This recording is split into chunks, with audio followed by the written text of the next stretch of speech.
येतो ना तो. ही माणसं तुम्ही ठरवताय असं वाटतं. तर याच्या 10 रुपये सगळ्यांची तोंड बंद केली असती.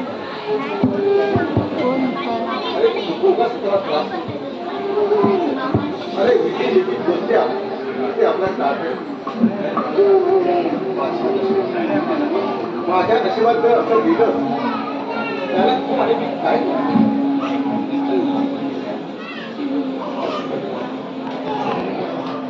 कुठेतरी दूर तसंच करूया आपण. आपल्याला कधी ओळखला अशा अनोळखी ठिकाणी जाऊ. माझ्या आजारी कुणीही भीक घ्यायला आपल्याला आपल्या बघायच्या कसंही करून भीक मागायचं दुःख परवडतं. परंतु या घरात तुझा होणारा खेळ नाही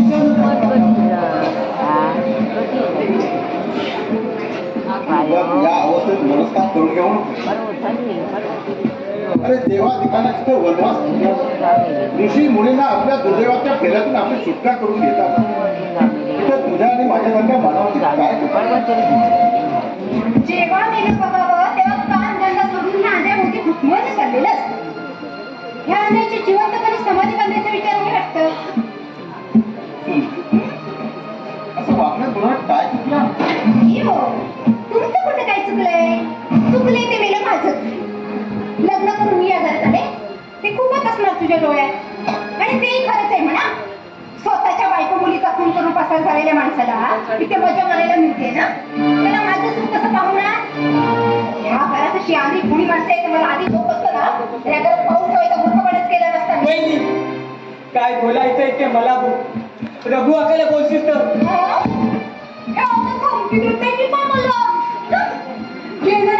खूप कष्ट वाजवते तुला गोळ्या कुठले तरी जिप्पल चालते.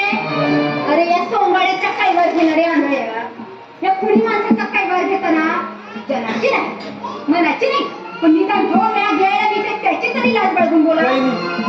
रघु काकाबद्दल गैरसमज करून घेतला आहेस. गैरसमज करून घ्यायला मी काही भांगेची गोळी घेऊन वावरत नाही या घरात.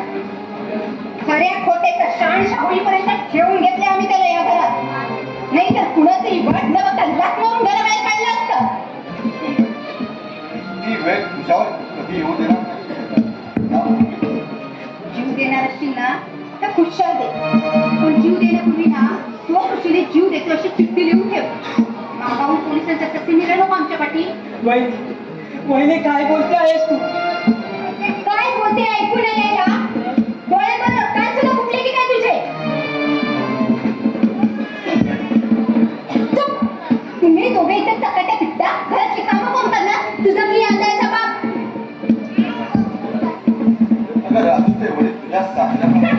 मला माझ्या सासऱ्याचं काही वाटत नाही. तिथे ह्याच्या बापाला कशाला घाबरू? आणि हे बघ तुला जरी अंड्याची दया येत असेल ना तर त्याला घे आणि तुझं तोंड काळत असू दे. 2 माणसांचा खर्च तरी वाचेल आमचा. नाही तर हे अंडे जगून कुठे दिवस पाजळणार आहे. कधीतरी कुठेतरी धडपडून पडणार आणि पाण्याच्या थेंबापासून धडपडून मरणार.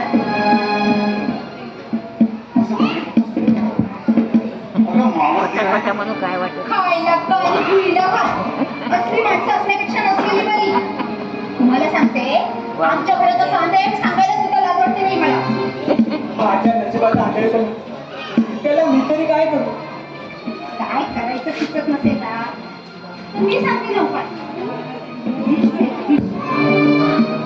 जगाला दाखवण्यासाठी 2 दिवस रडवा पण अंड्याच्या कचाट्यातून कायची सुटका झाली म्हणून 13 वयाच्या लोकांना सुखा समाधानाने ढेकत देऊ. तो आता माझं तोंड काय बघत बसलाय. गरज कामं पडली आहेत. नोकर माणसाने असा काम चुकारपणा केलेला मी यापुढे खपून घेणार नाहीये. नोकर कुणाला म्हणते? ज्याला म्हणायचंय ना त्यालाच म्हणते. उगाच कुणाला नोकर म्हणायला तुझ्यासाठी माझे डोळे फुटलेले नाहीये. रघु काका नोकर नाही या घरचा. हो का? मग काय मी बोलतच नाही याची. आजवर या नोकराला मी देव माणूस समजत होतो पण तोच माणूस कुणी लपंग आहे समजल्यावर सुद्धा मी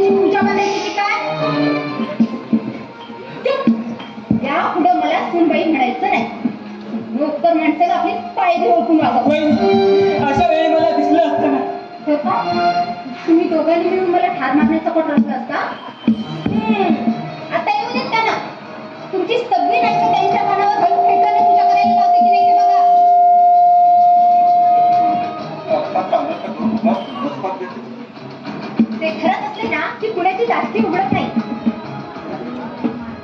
घरात कलाची जिंदगी भरू नये म्हणून सगळं तोंड मिटून सहन करतो. दूध भरलेल्या कुत्र्याप्रमाणे ते घुटमळण्याऐवजी जरा घराबाहेर पडून बघा. वयस्कर रोडची अडकवून फिरलात ना तुम्ही दोघे, तरी कुणी भी खाल्लं नाही. आम्हाला जन्मदात्याच्या ठिकाणी असलेल्या रघु काकाला कसपरा समाज मानणारी बाई नाही, चेटकी नाही तू चेटकी. काय? मी चटणी? आता तुझा चांगला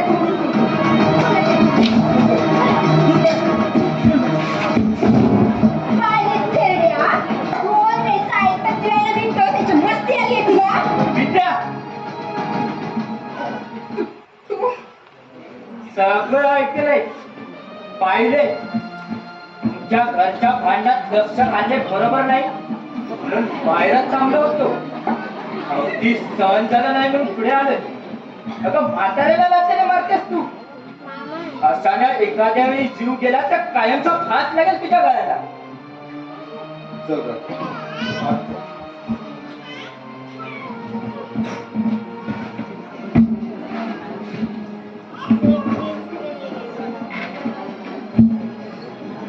ते करत नाहीत यावेळी. तू तर आहेस ना. म्हणजे तू माझ्या पटलं आहे. सावजत पुढ्यात येऊन राहिल्यावर पाठलाग करण्याचा प्रश्नच येतो कुठं.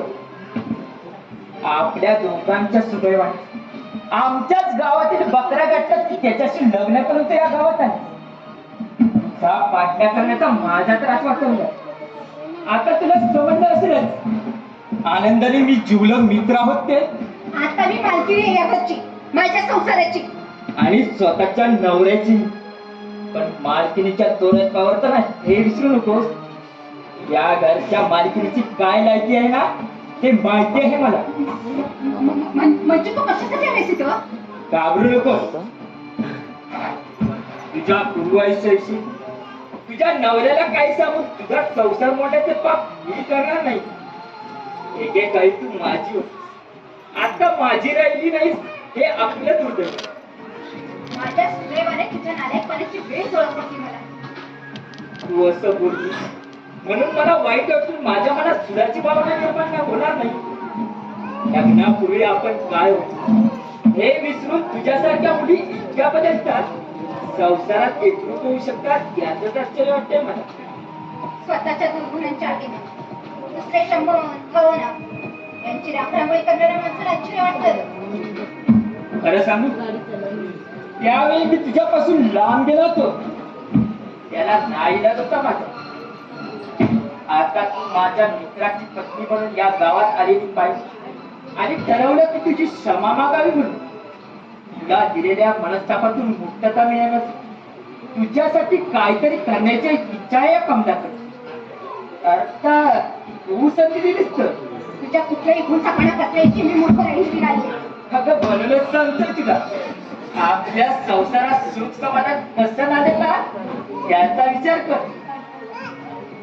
मला कुठली सहानुभूती दाखवून तू तुझ्या अपराधांना पांघरून पुढे बघत असशील, पण मी फसणार नाहीये.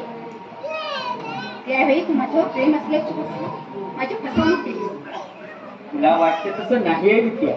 त्यावेळी काय वाटलं असेल माझ्या मनाला की शब्दात नाही सांगता येत. खरं तर मी माझ्या जीवाचा शेवट करायचं ठरवलं होतं. त्याच वेळी माझ्या आयुष्यात आनंद होते, म्हणून आज मी जिवंत आहे. माझा गुन्हा कबूल करतोय मी. तरी मैत्रीचं सोंग घेऊन राजकोटकडे करीत येतो. तुझ्यासाठी नाही, आनंद मित्र आहे माझा म्हणून येतो भेटायला. अगं विश्वास ठेव माझ्यावर. विश्वासघाती माणसावर पुन्हा कुठल्याही परिस्थितीत विश्वास ठेवायचा मूर्खपणा करायचा नाहीये बघ. तू माझं प्रेम झिडकारलंस ना त्याचं मला काही वाटलं नसतं. पण मी दारुड्या जीवाला मित्राची सर्वात सोड म्हणून सांगितलं ना तुला, तेव्हा त्या नादात मित्रासमोर तू माझ्या कोवळीत मारलीस. आणि तुझ्यासारख्या 56 पुढे माझ्या पायाशी चालून येतील अशा शब्दात माझ्या प्रेमाची अवहेलना केली. आजही ते शब्द आठवले ना की विंचने नांगी मारल्याचा भास होतो आणि वाटतं ते विंचाची नांगी तिथे खेचावी. अगं त्यावेळी विश्वास होता माझ्या व्यथी नादाम मित्रांवर. म्हणूनच माझ्या हातून तुझा अपमान घडला. ज्यावेळी मी दुर्जनांच्या चक्रव्यातून मी स्वतःची सुटका करून घेतली त्यावेळी मी तुझी क्षमा मागण्याचं ठरवलं. त्यावेळी कळलं की तुझं लग्न झालं, तू दुसऱ्याची झाली आहेस. हे ऐकल्यावर क्षणभर मनात सुडाची भावना निर्माण झाली. परंतु माझ्या अंतःकरणाने मला आवरलं, सावरलं आणि बजावलंय. माझी विद्या कुठेही असली तरी सुखात असू दे. विद्या मी हरलो, तू जिंकलेस. यापुढे मी तुझ्या सुखात कधीच येणार नाही. खरं सांगतोस तू रे? फक्त एकदा, अगं एकदाच विश्वास ठेव माझ्यावर. यापुढे ते करीन ना, ते माणुसकीच्या नात्याने आणि तुझ्या सुखासाठी. अगं या तुझ्या सातच्या परिस्थितीकडे पाहिलं की मन ओळून निघतं माझं. तुझ्यासारख्या मुलीनं मनात आणलं असतं ना, तर एखाद्या गर्भश्रीमंताच्या घरात पडली असती.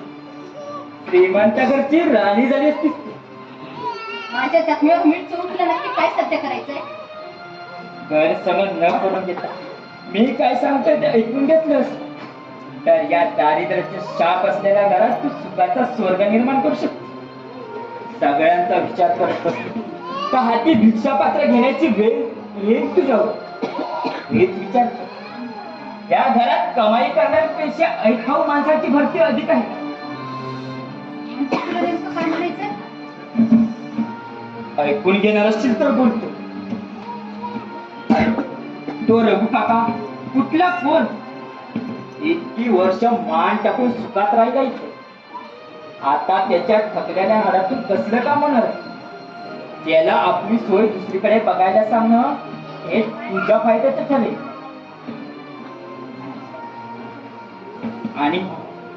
आणि तो तुझा आंध्रा मावस त्यालाही फुकटचा पोचताय तुम्ही. अशा वेळी दोघांना पोचणं म्हणजे दुष्काळात 13वा महिना. ते माझ्याही मनाला पटतं. यात माझ्या कसला स्वार्थ नाही, फक्त तुझ्या सुखासाठी बोलतोय. माझ्या सुखासाठी? इतकी आपुलकीने बोलणे इतकं तुझ्यात बदल झाला असेल ह्यावर माझा अजूनही विश्वास बसत नाही. मला भीती वाटते माझ्यावर सूड उगवण्यासाठी तर तू. नाही विद्या नाही. एकेकाळी जिने आपल्यावर मनापासून प्रेम केलं तिच्यावर सूड उगून दुःख द्यायला कसल्याला समाज आहे. विद्या अगं मी सांगतो म्हणून नाही तर तुला पटलं तर बघ. स्वतः जर तुला सुखी व्हायचं असेल तर कुणाच्या तरी सुखावर लाथ मारायला शिकलं पाहिजे आपण. तशी तू शिकलेली शहरात वावरलेली देखील आहे. मी काही अधिक सांगण्याची गरज नाही तुझा. तुझं सगळं म्हणणं पटते रे माझ्या मनाला. काय करावं ते सुचत नाही. काय करायचं ना ते मी सांगतोय तुला.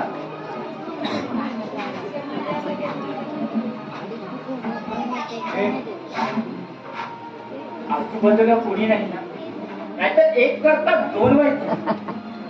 हे बघ, तुला जर तुझ्या दारिद्र्यावर मात करायची असेल तर त्या आंधळ्याच्या नावावर मोठा विमा उतरवायचा. त्यांच्या नावावर विमा उतरवून आम्हाला आमच्या संसाराचं दिवाळं वाजवून घ्यायचंय. विम्याचे हप्ते काय त्या आंध्याचा भाग सर्वातून मनी ऑर्डर करणार आहे? त्याची काळजी तू करू नकोस. मग आनंद मित्र आहे माझा. वेळेला त्याला मी मदतही करेन. फक्त काही महिने हप्ते भरायचे आणि नंतर औषधातून विष द्यायचं. काय? विष? अरे पण घाबरू नकोस. एका दगडात 2 पक्षी मारायचे. राजूच्या औषधात विष मिसळण्याचा आरोप ठेवायचा दिनेशवर. मग तो जाईल तुरुंगात आणि वारसदार म्हणून विम्याची रक्कम तुम्हाला मिळेल. आणि राता राहिल्यास तो तेरडा रघु कसा त्याच्या कसलाही चोरीचा आरोप ठेवून तू त्याला केव्हाही घराबाहेर काढू शकतेस. युक्ती तशी चांगली आहे, पण पैशासाठी राजू भाऊजीचा विष घालून खून करायचा? म्हणून नाही, मग त्याच्या दुःखी कष्टी जीवाला सुखाचं मरण मिळून द्यायचं. नाहीतर अशा आंधळ्याला पासून तो तुमच्या घरावर सोन्याचे कवलं घालणार नाही. तू सांगतोस ते बरोबर आहे. ती खरंच चांगली आहे, पण भयंकर भीती वाटते रे. अगं भिऊ नकोस, मी तुझ्या पाठीशी आहे. धाडस केल्याशिवाय आपल्याला हवी असलेली गोष्ट मिळत नाही. तुला जर तुझं सुख मिळवायचं असेल तर मला माझ्या भवितव्यात सुखाचा विचार करायला हवा. अगं विचार करण्यात मूर्ख माणसं वेळ घालवतात. आणि शहाणी माणसं झटपट निर्णय घेतात. आता कसं वागायचं ते तू ठरव. बरं, आनंद कुठे गेलाय? अलिबागला काय कामासाठी गेली? हरकत नाही. हे घे 50,000 रुपये. 50,000 माझ्याकडे? हो, तुमचेच पैसे आहेत हे. ठेव तुझ्याकडे. अरे तुला कसं माहित असणार म्हणा, तुमच्या या गावात तुमची फार मोठी हापूस आंब्याची बाग आहे. तुझ्या सासरे म्हणजे तात्याने लावलेली झाडं आहेत ती. यंदा मोहरही चांगला आलाय. 3 वर्षाकरता बाग मी घेतली, त्याची ती ऐवज रक्कम. बरं, आता निघू मी? हो. नाहीतर तुझ्या बरोबर इतका वेळ बोलत बसताना त्या ऐकल्या गेणाऱ्या माणसाने बघितलं तर त्यांच्या पोटात कोसळू उठायची. आनंदाला सांग मी भेटेल नंतर म्हणून.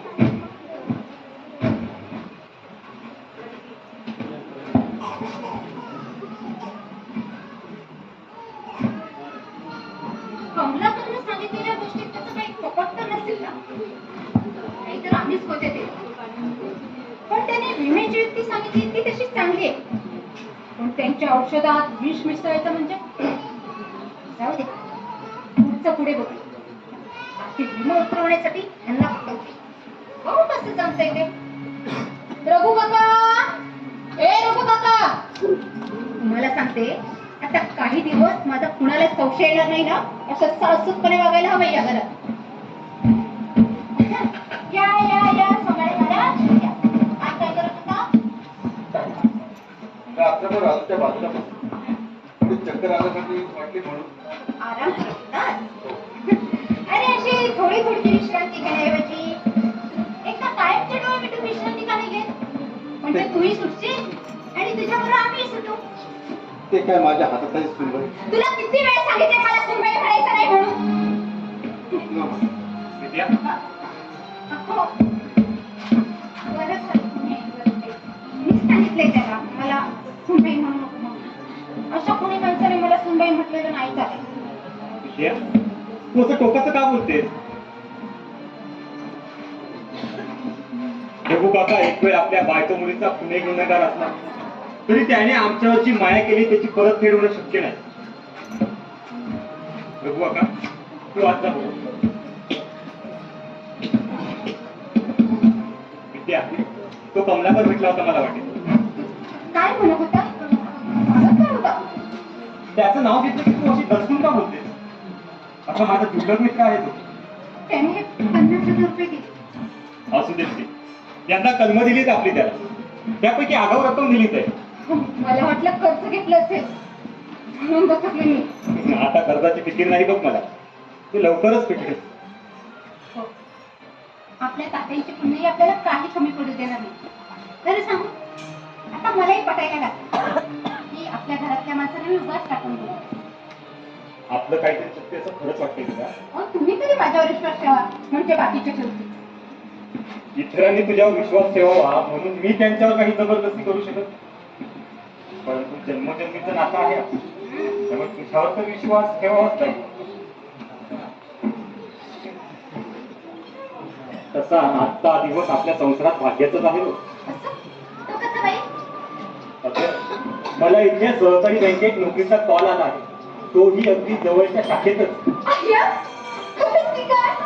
म्हणजे आता लाडक्या बायकोला सोडून कुठे लांब जायला नको. रोज संध्याकाळी घरी.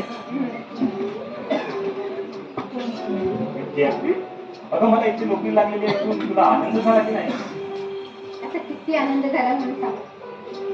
आधीच माझ्या सुखात कुठल्याही गोष्टीची कमतरता जाणू नये म्हणून माझ्यावर प्रेमाचा वर्षाव करणाऱ्या माझ्या पतिराजांना इतकी चांगली नोकरी मिळते म्हटल्यावर कुठल्या वेळचं लागून होणार नाही. आज ती माणसात आल्याप्रमाणे बोलतेस. म्हणजे यापूर्वी माणसात नव्हते की काय? असं नाही का? आता तूच मला सांगते, आपल्या या संसारात तू आपल्या दोघांचाच विचार करते घरातल्या सगळ्यांचा. हे बघ, तुम्हाला पटेल की नाही ते मला नाही सांगते. पण शांत डोक्याने विचार केल्यावर ना मला कळून चुकते. विचार नको करायचा. ते तुमच्या मामासमोर बसले तर तुम्ही इतकी माया करता त्याच्यावर बघितली ना माझ्या डोळ्यांनी. म्हणत ना साधेपणामुळे माझी मुलं म्हणायचं सोनं करायचा विचार केलाय मी. कसला विचार केलाय तू? अहो आता माझं ऐकून घ्या मग बोला ना. ठीक आहे, बोल बोल. लग्नाची गिफ्ट घेतलीये. त्याच्यावरून आपण 25-30 लाखाचा विमा करूया. 25-30 लाखाचा विमा? हा, म्हणजे आपली परिस्थितीनुसार जमेल आपल्याला. असं काय बघताय तुम्ही माझ्याकडे? मी तुम्हाला असं काही सुचवलं तुम्हाला पटत नसेल ना? पण पटवून घ्या. काय माहितीये? आपल्या परिस्थितीत ना, ही मुलगी त्याच्याबरोबर लग्न करायला तयार होणार नाही. बरोबर? जेवढ्या मोठ्या रकमेचा विमा आहे त्याच्यावर कुणी गरीबाची मुलगी सहज लग्नाला तयार होईल. जीवनाची सोबती मिळते ना, म्हणजे आधेपणामुळे निराश झालेल्या त्यांच्या जीवनात आशेची पालवी कुठे? वहिनी म्हणते ते खरं आहे. रोजी, तुम्ही ऐकलं माझं म्हणणं? पटलं ना तुम्हाला? पटलं. पैशाच्या लोकांना पाठवलं. एखादी मुलगी लग्न करायला तयार होईल. परंतु पुन्हा मुलीच्या आयुष्य फुकट घालवायला मी तयार होणार नाही. तरीही तुम्ही माझ्या नवर विमा उतरवा. होय रे, कसंही करून तुझ्या विम्याचे हप्ते आम्ही भरू. मला जास्त त्रास देणार नाही.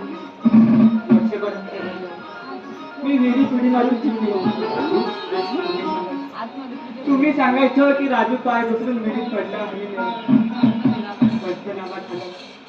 वारस म्हणून विम्याची रक्कम तुम्हालाच मिळते. दादा तू आई काटून येऊ नको. नाहीतरी माझ्यासारखे आले आईच्या घेणाऱ्या माणसाचा बघून तरी काय उपयोग तुम्ही कुणीसारखे आहात आम्हाला? अरे अरे, तुझी नजर परत मिळवून देण्यासाठी दिनेश किती खटपट करतो. जा, तू आज विश्रांती घे जरा. मी बाहेर वेट करतो थोडा. ठीक आहे, चल मी सोडतो.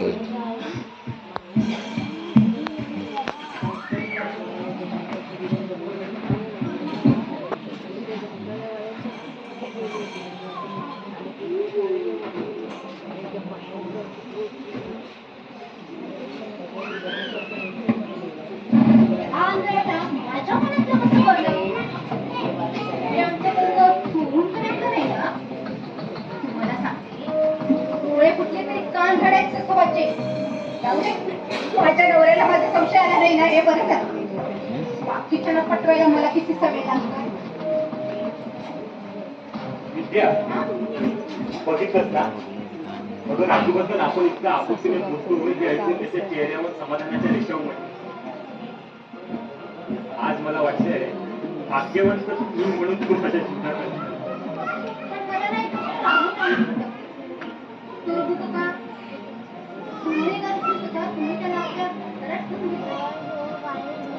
त्याच्या पूर्वायुष्याबद्दल माहिती मिळवण्याची खटपट करतोय. विनोदच्या म्हणण्याप्रमाणे तो खरोखर कोणी असेल तर क्षणभरी मारा करणार नाही. परंतु विनोद सारख्या परक्या माणसावर एकाएकी विश्वास नाही. रघुबाकाला गुन्हेगार ठरवला, तेवढ्या टोकाचा निर्णय घ्यायला माझं मन तयार होत नाही. पण मी काय म्हणते, स्वतःच्या गुन्ह्यावर पांघरून घालण्यासाठी हा माणूस किती कुणाचा तरी खून करायचा. परवा बघितलं ना कसा डोकं फिरल्यासारखं करत होता तो. मी तर अगदी घाबरूनच गेलो होतो. मला वाटतं त्याचं डोकंच फिरलं की काय. थोडक्यात उभावलं म्हणून बरं झालं. डोकं शांत ठेवून काही गोष्टी पटवून घ्याव्या लागतात. शेवटी बायको आहेस ना तुम्हाला. पहिली फोन कसं नाही ग. खबर काय थट्टा केली मी तुमची. तुमचा बदललेला अवतार पाहून कुणाला वाटेल की तुम्ही अगदी बायकोच्या मुठीत आहात. विद्या, मी बायकोच्या मुठीत नसतो ना, तर बायको माझ्या मिठीत आहे. हे काय? बायको मिठीत असल्याचा पुरावा मला सांगा. आपल्या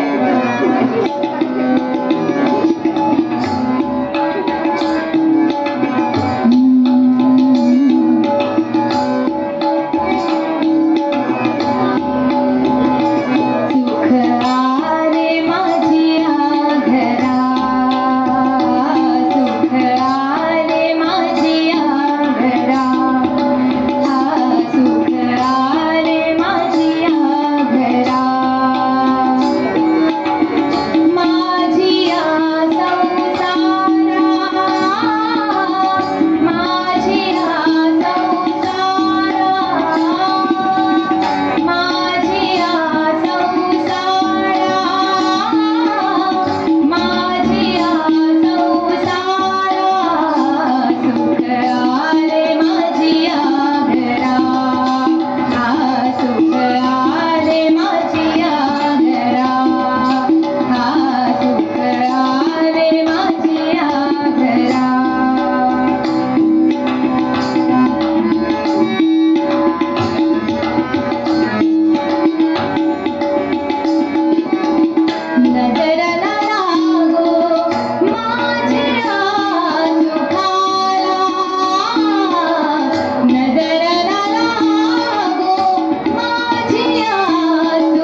आटे बरी मी दोन मिनिट बाबा झालं की झालं बाळ्या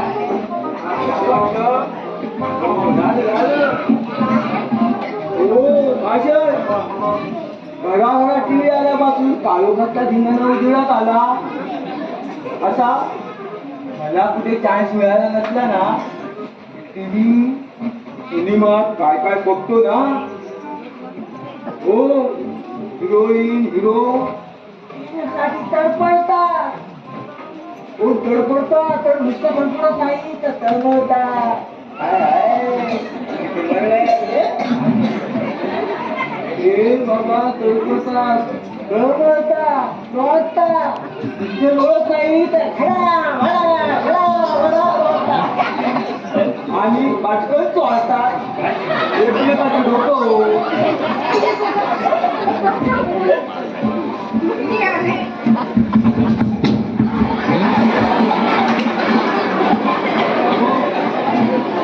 वहिनीला अजून गेला वाटतं लाजण्यासारखं काय आहे आज बोल नको मला माहिती आहे वरच्या टीव्ही चित्र वर वर बघतो त्या टीव्ही डॉक्टर तुमच्या चालू असतो डॉक्टर तुमच्या आता नोकीचा होते काय बोल हिरोईन हिरोईनच्या घेतो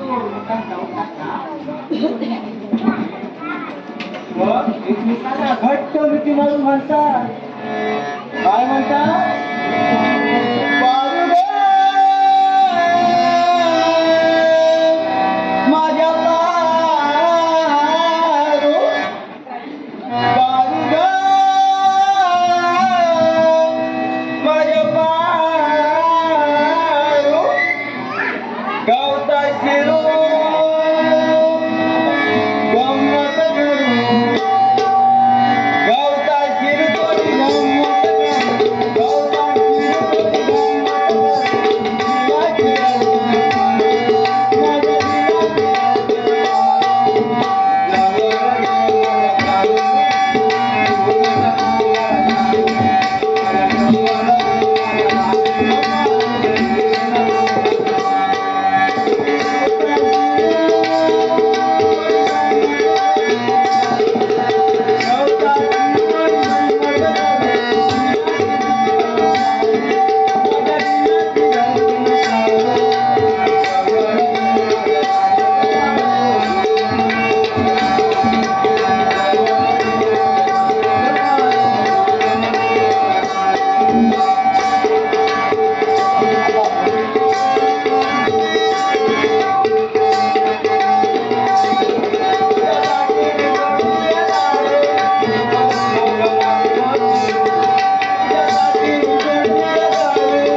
शिजल्यावर शिजल्यावर गवतातून वरून काटा यायचा, त्या ठिकाणी लागायचा आणि अवघड जागी कसं व्हायची हे कळत नाही कसं त्यांना. बाळ्या हा तुझा बराच अनुभव दिसतो. अरे अनुभव कसला डोंबल्याचा. आता आम्ही ठरवलंय, काय ठरवलंय माहितीये, काय आपण पुढच्या मागे लागायचं का. आपण पुढच्या मागे लागता पराक्रम करायचा ठरविला. पोलीस आपल्या कसं मागे लागतील असं या गावात. काय भाऊजी हा प्रेमावर होऊन चांगलाच पश्चाताप झालेला दिसतोय. काय वहिनी तुम्ही म्हणताय हो. हो प्रेम अंग झाला म्हणून पश्चातापाचा बंद गाय वासुदेव करून किल्लम किल्लम करायला एवढा मुक्त नाही. हे माहिती आहे. हे बघा काय माहिती आहे, एक नाही तो हवंच नाही. हा आता ठरवलं आता ऐश्वर्या समज झाल्या. पहिलं प्रेम होतं कोणावर? ऐश्वर्या समज झाल्या सोनालीवर. सोनालीवर हा? सोनाली? हो. सोनाली म्हणजे त्या खोडकोड्याची काळी घुस. काय रे बाबा तू आणि नुसती काही कुळकुळीत नाही तर सगळी बाजूने कुळकुळीत. हे बाबा डोळ्याने कानी, नाकाने नक्की, अंगाने चपटी आणि बुद्धीने हत्ती. तरी पण तारुण्याचं पहिलं व्यवस्थित पहिलं मुलीचं प्रेम असल्यामुळे मला ती रूप सुंदर वाटायची. काय तिथे ते काय काय तिचं ते बोलणं, काय तिथे ते गाय एवढं तिचे ते काय. तरी पण तुझं काय संदास पुरा वाटायची. हे बघा झाला का रे, तिला घेऊन मी महाराणात गेलो होतो. तिला घरी नाही बघू बघितलं बाबा कुठे असेल तर व्यवस्था काय त्यांचा रोज फोटो काढतील डायरेक्ट होत शकतो म्हणून आजूबाजूला पाहिजे नाही. हे पाऊस मिळून आंब्याच्या झाडाखाली सावलीत बसलो आरामची. म्हटलं खूप गप्पा माराव्या, खूप गप्पा माराव्या. आम्ही तिला अशी जवळ घ्यावी.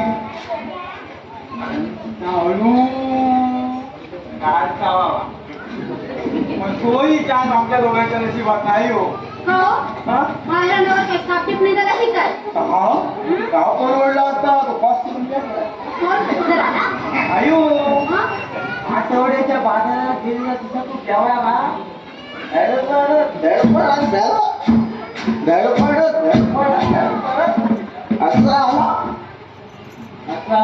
या ठिकाणी आम्ही बसलो ना त्या ठिकाणी आला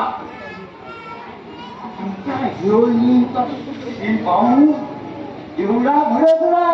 हो एवढा भडकला की आमचा भडकला का काय श्री लढवला. तुम्हाला काय म्हणतो आणि तिथं नाही हो हिरोईनचा श्री त्याला पाहून त्याच्या निवांत गप्प राहिलो. पण तिथे ते हातवारे डोळे पोट मला हसू आवडेत ना एकदम कुचकन हसलो. मग ते बोलण्याप्रमाणे भयानकच भडकला. मग उडी मारली आणि मी आपला धावत धावत आपल्या घरचा असता. मग आपल्या पोरीचं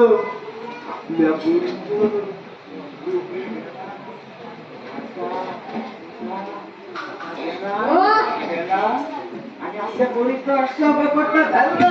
त्यांना किती भेटताय. काय मला हो असं खरपटत आपल्या घरी घेऊन गेला. अशी एवढी काठी आणि तिला ढोल ढोल ढोल ढोल ढोलला. त्याबरोबर त्या वर्षाचं माझं तिच्यावर चौथाळलेल्या गांधीर मास्की प्रमाणे कुठच्या कुठे गेलो. तेव्हापासून ती मला पुढे पुढे भेटलोच नाही. मग काय दुसरीच्या मागे लागला असणार. हा मी नाही लागलो. दुसरीच माझ्या पुढ्यात येऊन उभी राहिली आणि म्हणाली काय हा तुम्ही मला फार फार आवडता. तुमच्यावर माझं खूप खूप प्रेम आहे. चांगला पगार होता तिला. मास्टर नव्हती ती मास्टरी. अरे वा बाळ्या तुला लॉटरीच लागली म्हणायची. कसली कसली रेसचा घोडा लागला म्हणा. काय तुम्ही म्हणता? लॉटरी नाही आणि याचा घोडा नाही. तिच्या दातानं मला दगा दिला हो. तुम्हाला चावली ती? हो चावली बिवली काही नाही. आमचं पण सांगतो तुम्ही बसून घेता मुलं असेल ना? बसा. आल्यापासून बसतो आहे बसणार नाही का? बाळ्या हा? बस बसतो आधी. नाही उभा राहा उभा राहा. बघ. तुला एक सांगू ठेव ते बस तू जे काही सांगतोय ते सांगताना इकडे तिकडे चाळे करायचे नाही. हो, त्यांनी काय केलं ना की आपण त्या फटफटत बाहेर काढले. ठीक आहे मग काही सांगणार नाही. सांग काय काय आहे तिथं? त्याचं काय झालं साहेब? आमचं सांगतो.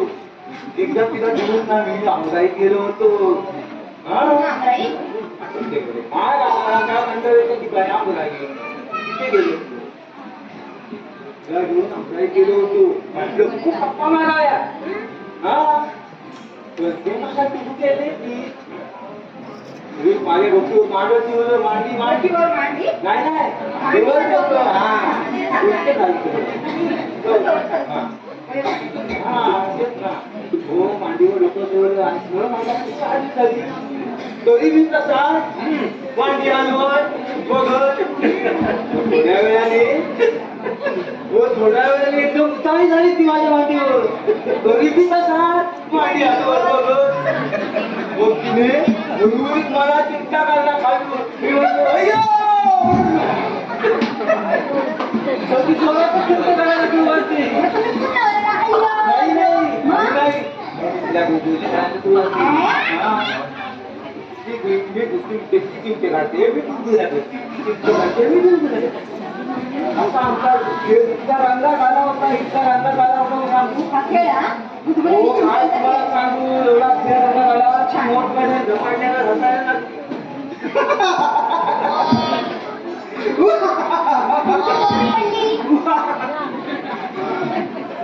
हसता हसता झोपी पडली म्हटलं. नाही हो चालते. पुढे रडायला लागली हो. रडायला लागली म्हणजे हा ते मला हा रडायला लागली. ती मला कळलं नाही. मी पण घाबरलो. तसं काही नाही. मला वाटतं माझ्या काय बच्चे घडलं की काय पण ती म्हणाली नाही हो बाबा. हे बघा नंतर तिला मी हळूहळू झाडाने करून हा हा बाळ्या असा हळू हात फिरवला. मग ती बोलायला लागली रडत रडत सांगायला लागली माझ्या दात तो हसता हसता माझ्या दातांची कवळी कुठेतरी दूर पडली होती हो. असा असा बोट धरून असा असा असा बोट धरून असा असा असा अजून असा बोट धरून असा माझी फळीची घालेली पाहून हसा. हो, तसं नाही पायाभाऊची. तसंच आहे तसंच आहे. तू मला वाटली असा तू आकारी आहे कुठे आहे तशी नाही होती ती. माझी तरुणी होती ती. काय तुम्ही म्हातारीच्या प्रेमात नाही पण पडला? तिच्या अवघातात दात पडले होते हो. काय झालं काय? बाळ्या करून टाकायचं. लग्न? हा? आणि तो विचार होता तिच्या होकारची वाट बघतो. पण तिचा होकार येईपर्यंत तुमच्या तुम्ही बाई तर त्याला सांगा या बाळ्याला आहे काही हा लग्नाची हाई सांगतो का हा बनव मी निघतो. ये. हा मी हो. आता तुला घरीच जाणार ना? हो माझ्या स्वतःच्या सख्या घरी. हो, स्वतःच्या सख्या घरी. हा. दुसऱ्यांच्या घरी कोण नाही नाही नाही नाही मुलगी बघायला जातो ना तुझ्या घरी त्यामुळे सांगतो. जाता जाता ना नाही नाही जाता जाता ते मास्टरीला भेटूनच जाते. लग्नाचे स्पीड आहे हा. ना? बोल म्हणाली तर तो नव्हतो. हा हे बघा जमलं तर तुम्हाला आमंत्रण मी घेऊन येतो. ठीक आहे. हा? येतो आहे. हा चालेल. आणि जातो. हा. येतो हा जातो. हा कळत लगेच विचारली का पहिली आली बरं. येडपणे लेखाचं म्हणतात ना, येडपण्याला मी फुलं उगवलं. तुम्ही काय हसताय? कसला विमानाचा लग होता त्याचा? जाऊ दे ग. काय जाऊ दे? असतो एकेकाचा स्वभाव. हा असल्या हा, पण हो तुला बरं झालं आनंद तू घरात आहेस ते काय तो तुझ्यासमोर एकदाचा पेस लावून जाऊन दे. तुमच्या या दिनेनं माझी कॉलर पकडून मला इथं आणलंय. काहीतरी कुंभार रचून माझ्याशी वैपत्कर पाहतोय तू. काय आनंदाचा भाऊ आहे म्हणून गप्प बसलो, नाहीतर माझ्यासारख्या प्रतिष्ठित माणसावर नाव आरोप करून मला बदनाम करण्याच्या तुझ्या डावपेचाला मी कधीच यशस्वी होत येणार नाही. कमलाकर, हे काय झालंय काय? ते तुझ्या भावाला विचारलंस तर बरं होईल. दादा, अरे नाना माणसावर विश्वास ठेवू नको तसं तुला बजावलं होतं मी. तरी तुझ्या या नीच माणसाने आपली आमराई दिलीस तू. अरे दुसरा कोणी व्यापारी भेटलाच नाही की काय तुला? अशा नीच माणसाबरोबर व्यवहार करायला अरे बाकी व्यापाऱ्यांना दिवाळी होता नाही का? या नालायक माणसावर ज्याने ज्याने विश्वास टाकला ना त्यांना आयुष्यातून उठवले नादान माणसं. बघ आनंद बघ, तूच बघ तुझ्या भावाचं बोलणं. अरे या नादान माणसानं आजकाल गोवाबरोबर भागीदारीत आंब्याचा व्यापार केला. त्या निमित्तानं त्याच्या घरी याचं येणं जाणं चालू झालं. त्याच संधीचा फायदा घेऊन यानं आपल्या स्वार्थासाठी त्या भावाला उलट तुलट सांगून त्यांच्यात भांडण लावून दिलं. अरे माझे असे खोटे नाट्य आरोप करून गाळ मिळायचा तुला. अरे हा म्हणून गावातील लोकांना सांगतोय अरे वहिनीच्या आईचं कॅरेक्टर चांगलं नाही म्हणून. अरे तुझ्या मनाला विचारून बघ, वहिनीच्या आईबद्दल असं घाणेरडं बोलेलच कसं? वहिनीची आई आणि माझा मोठा भाऊ एकाच आईचा राहत असल्यामुळे मी तिला चांगलं वाटतं हे खरं आहे. अरे या तुझ्या नालायकपणाच्या वागणुकीला कंटाळून ना तुझ्या भावाने तुला गावाला आणून दिलं. आमच्या घरगुती भांड्यात लक्ष घालायचं तुला करा नाही. विद्या वहिनीची आई मला माझ्या आईच्या ठिकाणी आहे. विद्या मला माझ्या वहिनीच्या ठिकाणी आहे. असं पवित्र बंधन मनात असताना विद्या वहिनीच्या आईबद्दल वेडेवाकडे बोलेल तर जीभ झडेल माझी. आनंद, वाटल्यास तू वहिनीला विचार. तिचा जर माझ्यावर विश्वास नसेल तर तुम्ही सांगाल ते प्रायचित्त करायला तयार आहे मी. हा, मी बोलावतो ना वहिनीला. वहिनी, हे वहिनी जरा बाहेर ये. आता मी सांगेल हा माणूस कसा आहे तो. मी काही बोलत नाही, काय विचारायचं ते तुम्हीच विचारा. या कमलाकरला केव्हापासून ओळखतेस तू? काय झालं? तुझ्या आईचं चारित्र्य चांगलं नाही असं गावातले लोक बोलतात आणि त्यांना मीच सांगितलं असा संशय आहे तुझ्या दिराला. आता तूच सांग, तुझ्या आईबद्दल वेडेवाकड्या बोलेल असं वाटतं का तुला? तुला जर तसं वाटत असेल तर स्पष्टच सांग. कमलाकर असं काही बोले त्यावर माझा तर विश्वास नाही, म्हणजे माझ्या मनाला काही पटत नाही. तू बोलताय ते कोण लोक?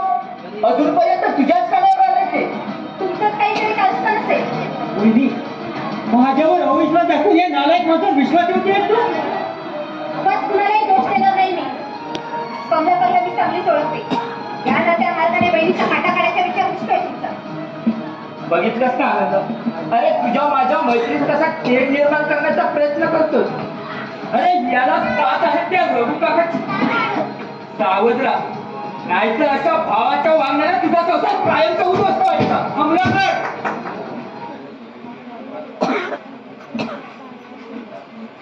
दादा, या कमलाकर बद्दल तुला काय वाटतं? उगाच कुणाबद्दल तर्कवितर्क लढविण्यात मला काही अर्थ वाटत नाही. पुराव्यानिशी कोणतीही गोष्ट हाती आले की त्याच वेळी उत्तर देईन. तोपर्यंत खाणीत दगड मारून खाण स्वतःच्या अंगावर ओढून येण्याचा तो प्रयत्न करू नका. अरे लोक बोलतायत ते ऐकून आपण गप्प बसायचं. कमलाकर जगाबरोबर कसाही वागत असला तरी माझ्यासोबत बैमानी करणार नाही तो. अरे तो विद्येला आपली बहीण मानते. विद्येचाही विश्वास आहे त्याच्यावर. शेवटी मीच मूर्ख आहे. तुला सांगतो दादा, हलकट स्वभावाची माणसं या कमलाकरवर विश्वास ठेवतात. दादा, म्हणजे मी हलकट, त्या कमलाकरवर विश्वास ठेवणारे मी हलकट. बघ बघ कशी वहिनी वाकड्याची बोलते ती. अरे पण प्रत्येक वेळी तू विद्येवर अविश्वास का दाखवतो? हं? यापूर्वीचं विद्येचं वागणं जे होतं ती त्याबद्दल तिला पश्चाताप झाला. ही घरातल्या प्रत्येकाचा विचार करायला लागली. राजूच्या भवितव्याचाही विचार करते. अरे पश्चातापाने पळून निघालेली माणसं तोंडानं बोलून नव्हे अरे काय करायचं ते आपल्या कृतीतून करून दाखवतात, समजलं? एक वेळ तू तरी समजून घ्यायचा प्रयत्न कर दुसऱ्याला. अरे सोंगी मुखवटा पांघरून वागणं मला जमत नाही. तुला काय जमणार आहे ते स्पष्ट करू दे मला. दुसऱ्याची निंदा नाराज करणं चांगलं जमतं त्याला. मेल्या कुणासाठी किती चांगलं करा, माझ्यावर कुणाचाच विश्वास नाही. मीच वैरी झाली आहे सगळ्यांची. अशानं ना माझ्या संसारात कुणालाही खारा मिळणार नाही. कुणालाही करतेच ते. याचे अंक त्यांना घरातून बाहेर आपल्याला राबवून लावताय. आमच्या घरच्या भानगडीत तुला नागपुरची गरज नाही. वहिनी, माझ्या मित्राला अरे तुला करतेस तू? तीच लेकी आहे तुम्हा दोघांची. विद्या, विनोद, अरे तूच सांभाळले तुझ्या मित्राला. अरे त्या कमलाकरचं निमित्त काढून घरात भांडण करतोय. काय घडलंय ते माहित आहे मला. म्हणजे आमचं बोलणं तू कोरून ऐकत होतच वाटतं. राजू सोबत बाहेर बसलो होतो मी. कमलाकरला घराबाहेर पडताना बघितलं. तुमचा गुन्ह्याचा असला तरी माझा विश्वास नाही कमलाकरवर. त्याच्याबद्दल खूप काही ऐकू नाही मी. म्हणजे बघा बघा, दोघांचं कसं एकमत आहे ते. काना डोळा करून शांत बसू नका, नाही तर एक दिवस तुमच्या सुखाचे दिवस येतील. कारण तुझा त्याच्यावर विश्वास आहे ना. या कमलाकरनं तुमच्या सुखाचा विचार करूनच राजूच्या नावावर विमा उतरवण्याची तुला युक्ती सुचवली आहे. काय कमलाकरने युक्ती सुचवली? मला वाटलं हा निर्णय विद्याचा स्वतःचा होता. आता हे मला कसं समजलं, त्याचा पुरावा मागाल माझ्याकडं. आमचं बोलणं चोरून ऐकायला तू आमच्या पाठलागावर असतंस किंवा काय? विद्या, विनोद बोलते ते खरं आहे. तुम्हाला सुद्धा खरं वाटलं नाही.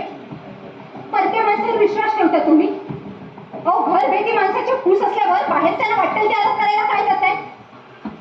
बोला ना, बोला. अहो, यासाठीच अशा माणसांना घरात घेता ना तुम्ही. आता मला एक सांगा, काना डोळा करून तुम्ही शांत बसणार आहात की तुमच्या बायकोवर वाटेल ते आरोप करणाऱ्या या माणसाला जा विचारणार आहात? अहो, राजू भाऊजींच्या सुखासाठी मी त्यांच्या नावावर विमा उतरवायचं ठरवलं. त्यात माझं काय चुकलं? ह्यांच्या पोटात पोट सुटून अर्थात करून हे लोक मलाच गुन्हेगार करत आहेत. तुम्हाला सुद्धा खरं वाटलं नाही? खरं काय खोटं काय तेच कळत नाहीये मला. अहो, डोकं मठ्ठ असल्याप्रमाणे गप्प बसू नका. अहो, ही लबाड माणसं तुमच्या बायकोला वाटेल कसं बोलतात आणि तुम्ही काहीच बोलत नाही. मग काय करू मी? जीव देऊ? अहो, पुरुषासारखे पुरुष तुम्ही जीव कसं देताय? अहो, जीव देण्याऐवजी अशा माणसाने जा विचारा. नाहीतर ही माणसं कट कारस्थान करून मलाच ठार मारतील. आयुष्य तुम्हाला बायकोशिवाय घालवायला. विद्या, तू आज जा बघू. उगाच माझं डोकं उठवू नकोस. आता तुमचं तुझ्या डोकं उठायला लागलं ना. सगळ्यांना धडधड झाली आहे माझी. आता आज जाते, डॉक्टर लोक घेते, पेटून घेते आणि तुम्हाला सगळ्यांच्या काळाचा बारीक पोचवते की नाही ते बघा. विद्या, वहिनी. अरे वहिनीला असं बघून काय मिळवायचं तेच काही समजत नाही मला. अरे अशा स्वभावाच्या बायका जीव द्यायची धमकी देऊन स्वतः मात्र कधी जीव देत नाही. नवऱ्याला मात्र झुरून झुरून मारतात. दिनेश, मी इथं आल्यापासून तुमच्या घरात एक प्रकारचं वादळ निर्माण झालंय बघ. नाही, अरे तो उगाच गैरसमज करून घेऊ नको. पण तू रघु काकाच्या बाबतीत बोललं तेव्हा विश्वास कसा ठेवायचा? अरे तुला काय वाटतं, रघु काकाबद्दल माझं काही कारण आहे? तसं असेल तर तूच विचार. त्याच्या बायको मुलीचं काय झालं ते का बोलत नाही तो? मलाही तोच प्रश्न पडलाय. त्याची बायको मुलगी जिवंत असती तर त्यांना धरून रघु काका इथं का राहिला असता? दिनेश, मी दुपारच्या गाडीने मुंबईला जातोय. 2 दिवसांनी परत ये.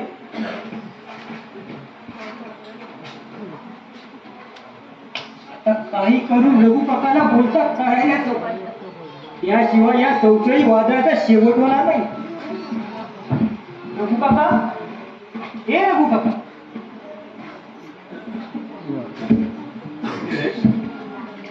तुला काय हवंय का? काही नको. अरे मला तुझ्याशी थोडं बोलायचं होतं. तुला काय बोलायचं काय विचारायचं माहित आहे का? अरे तुझ्या हातून बोलत का? कुठलेही दुष्कृत्य घडणार नाही याचा विश्वास आहे. पण त्याच विश्वासाला तडा जाऊ नये म्हणून विचारतो. अरे तुझं पूर्वायुष्य जरी काही असलं तरी आम्हाला आमच्या जन्मदात्याच्या ठिकाणी आहेस तू. खरं तर तुझं पूर्वायुष्याबद्दल आम्ही तुला विचारलं नाही, ही आमचीच चूक आहे. तू तुमची माझ्या दुर्दैवाची त्यावेळी फक्त तात्याला आपला तुला तुझ्याशिवाय दुसऱ्याला कोणाही कळता का नाही तर बायकोला सामावून न शकणारा नागा शर्ट म्हणून लोक भाषिक खुशेच टाकतात आणि ते मी सहन करू शकतात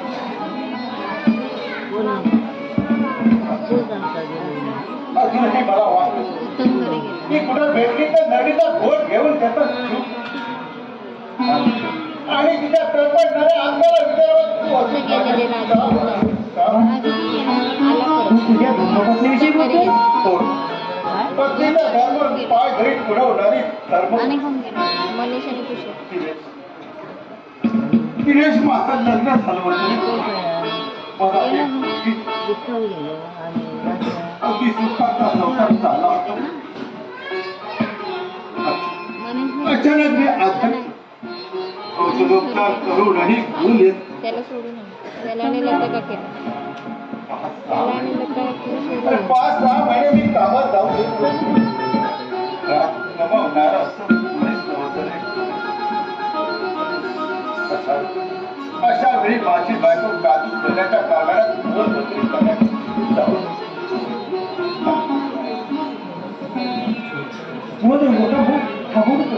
अरे मनात साठवून ठेवलेलं बाहेर येऊन अरे मन मोकळं व्हायचं तुला पाहिजे मोलमजुरी करण्यासाठी घराबाहेर पडलेली माझी बायको रात्री 10 वाजेपर्यंत पैशासाठी कारखान्यात काम घरात पैसा येत 2 वेळचं अन्नही मिळत परंतु तिच्या दृष्टीने मी जिवंत अजूनही मेल्यासारखा होतो रे मेल्यासारखा असं काय घडलं हे सांगायला माझी जीभ सदावत नाही रे सदावत नाही कानाचे पडदे पाडून टाकण्याची लोकांची कुतून एक दिवस घरचा उंबरटा ओढून माझ्या कानापुढे चालली माझ्या अंगाची आग झाली माझी बायको कारखान्यात काम करणाऱ्या एका तरुणाच्या मोह जाळ्यात फसली असं डोळे बोलत होते ते खरं होतं का तर आपला उगाच कुटाळा करून दुसऱ्याचा संसार उद्ध्वस्त करणाऱ्या लोकांची फसवून होती ती खरं होतं तर तिला खऱ्या मोठ्याची शहानिशा करण्याची मला संधीच मिळाली नाही ते संधी एक दिवस मी तिला विचारण्याचा प्रयत्न केला परंतु ती काही न बोलता फक्त ऐकत राहिले त्यामुळे चिडून मीही तिला शेवटी मीही करतो तसं काही असेल तर तिला तिचा पश्चाताप होईल पण आपणही तिला माफ करावं परंतु त्याच रात्री पहाटेच्या अंधारात माझ्या 2 वर्षाचा मुलीला घेऊन माझी बायको घराबाहेर अरे तुला न सांगता निघून गेली ती तू त्यांचा शोध घेण्याचा प्रयत्न सुद्धा केला नाही अशा परीने कुठं गेली कुणाबरोबर गेली हे शोधण्याचा प्रयत्नही केला फक्त बायकोसाठी नव्हे तर पुढच्या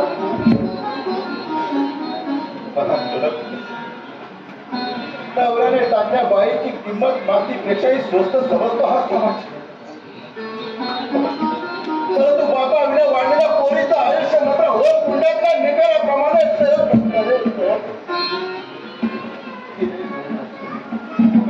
बायको भेटली असतं तर तुला नडीचा घोट घेऊन तर जीवही घेतला पण त्या निष्पाप पोरीसाठी जीवाचं रानही केलं असतं रे रानही मला कसली संधी मिळाली नाही ना बायकोचा जीव घेण्याची ना मुलीला माणसाच्या आयुष्यातल्या काही गोष्टी अशाच असतात ते आपण टाळू शकत नाही पुढं पाहिजे बायको गेल्यावर एका बहिणीशिवाय जगात जवळच असत कुणीच नाही बहिणीचं आता फक्त मी एकटाच त्याची बायको दुसऱ्याचा हात धरून पळून जाते त्याचं दुःख त्यालाच माहिती असतं रे त्यालाच माहिती असतं परंतु लोक त्याच्या दुःखाचा विचार न करता त्याच्या जखमेवर निंदेचं मीठ रोज होतात, ते मीठ रोज होतात.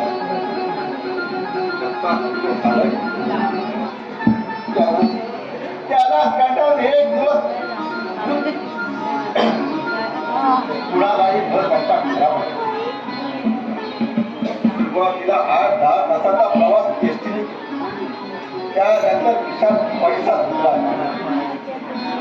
त्यामुळे वाघ दिसेच्या दिशेने गेल्यासारखा चालत भुकेने कासावी झालो. 4 दिवस फक्त पाणी पिऊन काढलेले पाणी. 4 दिवस फक्त ते पाणी पिऊन चालत आहे ना. आता पायाची शक्ती तेव्हा मात्र ठरवलं आता जगायचं. वाटेत एक उंच कडा, त्या कडावर उडी मारून जीवाचा शेवट करायचा. त्या कठड्यावर तोच पोटच्या पोरीची मूर्ती डोळ्यासमोर.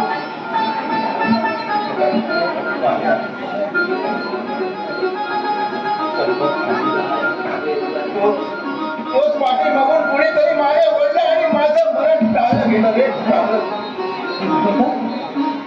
तुला मागे वळणार त्या करतोय माझं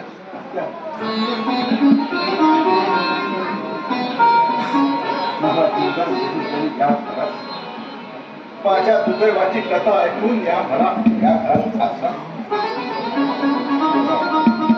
तेव्हापासून हा पुन्हा माझ्या आयुष्यातील दुर्दैवी प्रसंग मी विसरून दिले. ज्या दिवशी सुनबाई या घरात ती रात्र मी माझ्या पोरीच्या आठवणी जागून काढली.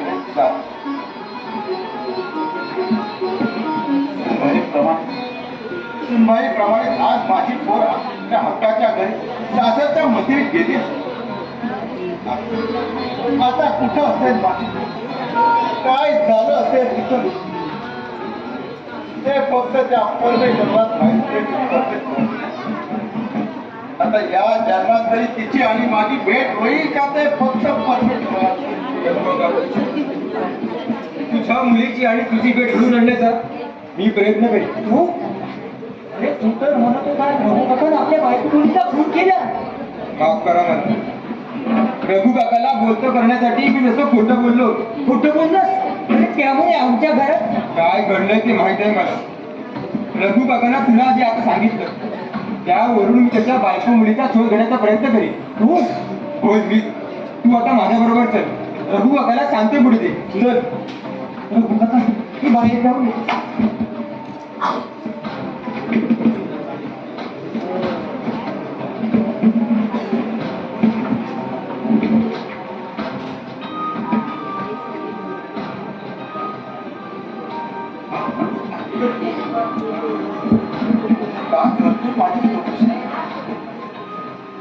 माझ्या नात्यातून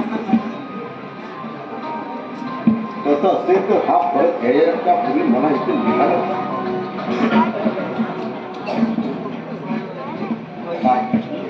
नाही तर मला इथे घेऊन द्या.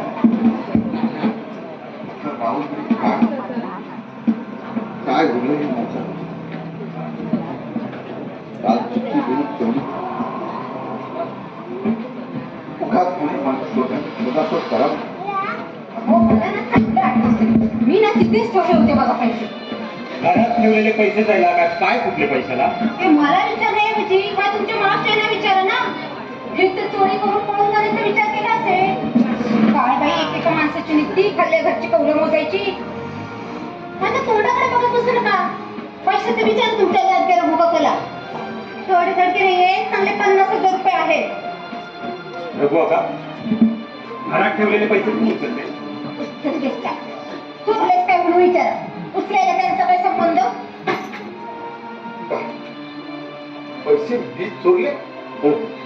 विद्याने फळीवर ठेवले होते ते मिळत नाहीये. बरोबर आहे. काय असेल ना ते कबूल करावं माणसानं.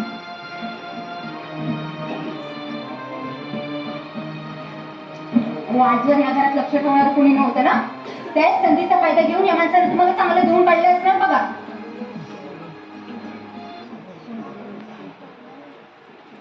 सुंदर. अरे किती वेळा तुला सांगितलंय की मला सुनबाई सुनबाई म्हणू नकोस म्हणून. तरी दिसण्यासारखं आपले शिंदे शिंदे. आता बऱ्या मुलाने ते पैसे कुठे ठेवलेस ते सांग बरं.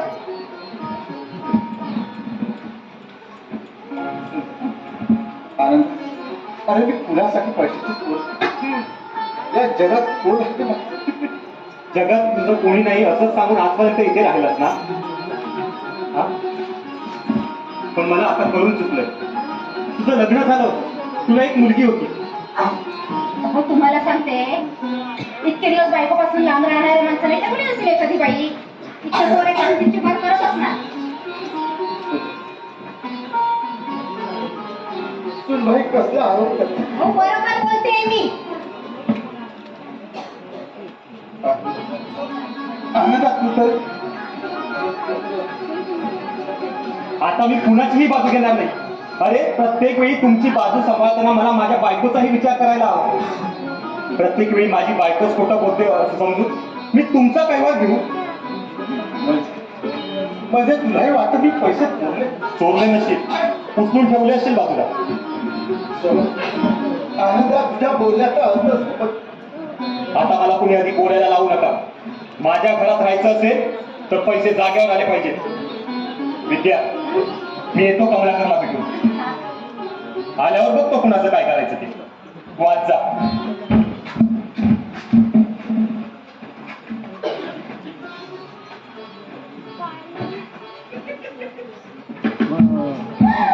माझ्या संसारात लुडबुड करणाऱ्या माणसाला हातात करवंटी घेऊन भीकच मागायला लावते की नाही ते बघ. पैसे कसला आरोप करतात?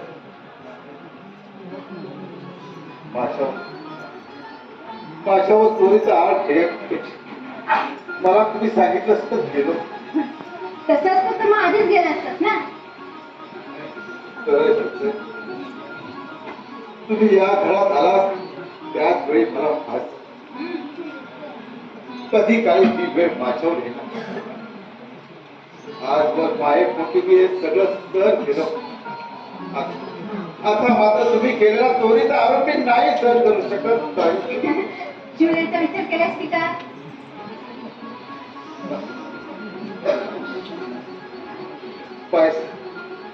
बाई साहेब, तुमच्या पायापाशी माझी एक विनंती. मी या जगात असं वाटतं राजूला चांगल्या प्रकारे. म्हणजे तू या घरातून जायचा निर्णय घेतलाय? जा बाबा जा. आमच्या आमची कटकट कुठेही सुखी राहा. आणि हे बघ राजू भाऊजींची काळजी तू नको करूस हं. माझ्या नवऱ्याचा मावस भाऊ आहे तो. त्याच्या आईच्या मध्ये खूप आहेत आमच्यावर. आणि चुकून त्याच्या काही जीवाचं झालं तर त्याच्या आणि तुझ्या आत्म्याला शांती लाभण्यासाठी गोडादोडाचा गाव जेवण घालू आम्ही. पैसे कसं हवं तर तुम्ही तिथे पाय माझ्या पायाला स्पर्श करू नकोस. पैसे करत तुम्ही देवता हात देव. तुमच्या पायाची धूळ मस्तकी लावून मला पावन होऊ द्यावं. पावन होऊ द्या. हो बाजूला नाटक करते खेळा. माझ्या पायथ्याला पायथ्यात फुटणार नाहीये. चांडाळी रघु बघायला नाक मारलीस तू. दिनेश, पाय साहेबांचं काय माझं तू चूप आहेस. अरे प्रत्येक वेळी तुझं चुकतं.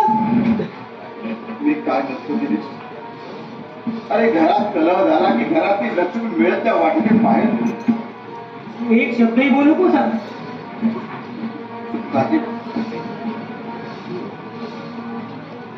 ही तुझी चिठ्ठी आहे. मी थोडा वेळ बाहेर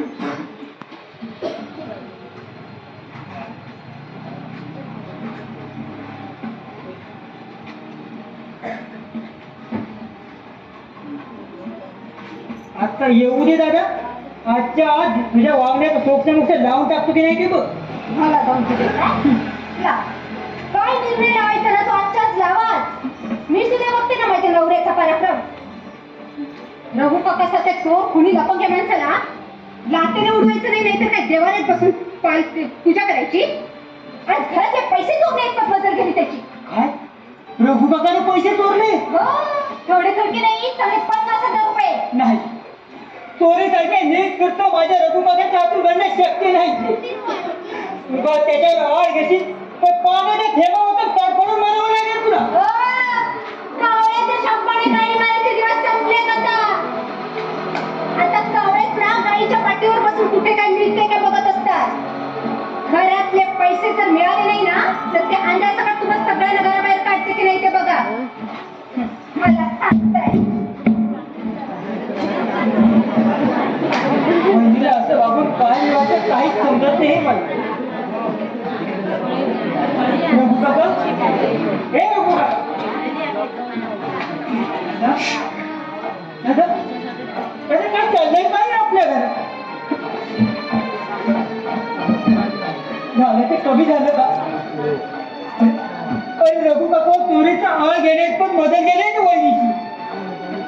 प्रत्येक वेळी माझ्या बायकोच्या चुका दिसत असतील. तूच सांग मला, घरात विद्या आणि रघु काका बघत असताना पैशाची चोरी करायला का बाहेरून चोर आला? काय तुला वाटतं रघु काकाने चोरी केली? मग काय, मी समजू की माझी बायको घरात चोरी करून दुसऱ्या कोणाची तरी भर करते? अरे अरे पैसे कुठेतरी बाजूला ठेवले असते. विद्याने बघितले सगळीकडे. तुला ना पुन्हा स्वतः एकदा नीट बोल. मला खात्री झाली आहे की घरातून पळून जाण्यासाठी रघु काकानेच पैसे चोरले असावे. तरी पण तू म्हणतोयस म्हणून पुन्हा एकदा मी ते पैसे बघतोय. मात्र लक्षात ठेव, पैसे मिळाले नाहीत तर घरात कुणालाही ठारा करणार नाही मी.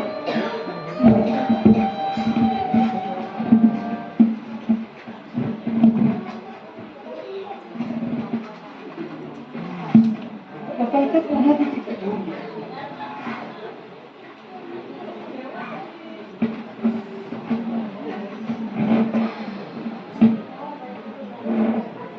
आनंदा, दिनेश, राजू, आजवर तुम्हा पोरासाठी निस्वार्थपणे तुमच्या घरात राहिली. 2 महिने घरात पाऊल टाकल्यापासून ती जे जे बोलत होती ते तुम्हा पोरासाठी सहन करीत होतो. परंतु आता मी या घरातून कायमचा जातो. तुम्हाला सांगून जाणं शक्यच नव्हतं, कारण तुम्ही मला जाऊ दिलं नसतं. म्हणून ही चिठ्ठी लिहून ठेवली तुमच्या रघु काका, रघु काका, तू का मला सोडून गेला रे? म्हणजे काय झालं? असं ओरडलास का तू? दादा रघु काका हे घर सोडून गेलाय रे. कुठे आपली चिठ्ठी घे, कुठे गेला माझा रघु काका? जा माझ्या मुलाला तुम्ही परत आला. नाही तर आपल्या जीवाला काहीतरी बरं वाटत रघु काका. काय झालं बोलण्याला कळेला? नांद्याचं सगळं जीव चाललंय की काय? विद्या, तू रघु काका चोर ठरवलास तेच त्याच्या मनाला लागला असं. म्हणूनच गेला आमचा रघु काका. काही चुकीचं नाही बोलले हा. शेवटी पाहिलाच ना ते पैसे घेऊन. चुप आहेस. घरात सगळीकडे शोधाशोध केल्यावर चहा पावडरच्या डब्यापाठी मला मिळालेत पैसे. बाबा, तिथे पैसे ठेवायची काम त्याचं. मी घरात होते ना म्हणून घेऊन जायला कमी नाही केला. दुसरे बाई पैसे एकदम मिळाले ते. तू काळे भरलेल्या टाका विषारी काळा आपल्याला दागिनीवर गेला रघु काका. दादा रघु काकाला आधी लाट्याने मारलं रे. स्वतः तूच विचार केला. विद्याने रघु काकाला लाथेने मारलं. राजू तू आज चल, मी रघु काकाला शोधून परत